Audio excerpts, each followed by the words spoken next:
আলো দিয়েছিস আমার ফুটের গায়া ভাই তো কি করব এটা তো বুঝি না কি করব আমার ফুটের মানুষ না বুঝছেন মানুষ হইছে জানোয়ার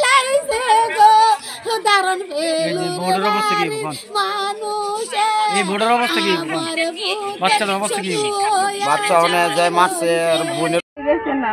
আমার বাড়ি ছিল চুরি ছিল দুইরা গুলি করছে বাড়িতে বলতে আপনার কতটুকু 6-7 ইট লাগে লাইছে আগে কি কোনো আপনার স্বামীর সাথে কোনো ঝগড়া বিবাদ ছিল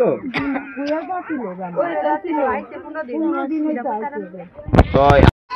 আমার বাড়ি নীলুখা দড়িগাঁও আমার ছেলে আমার স্বামীর নাম আওয়াল মেয়ে আমার ছেলের নাম মামুন মেয়ে আমার ছেলে শ্বশুর বাড়ির মানুষে আমার ছেলেরা গুলি করছে গুলি করে বেড়াইতে গেছে আমার ছেলেরা দইরা গুলি করছে আমার ছেলেকে হেরারে মারতেও গেছে না হেরার কাছে কোনো বিরত গেছে না অনেক ভালো ছেলে আছে কিন্তু আমার ছেলেরা কোনো ছিল না একটা ঘটনা ছিল না আস্তে আস্তে ঘরতে বাড়িয়ে গেছে আমি রান্না করেছি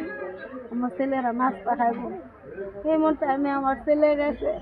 শ্বশুর বাড়িতে পুনাইতে গেছে যাওয়ার পরে আমার ছেলেরা গুলি করে মারছে গুলি করছে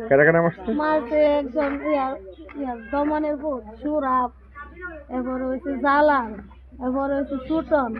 এবার হয়েছে আবেদ আলীর ভূত হয়েছে সুয়েল এবারে হয়েছে জবা মেম্বার এবারে হয়েছে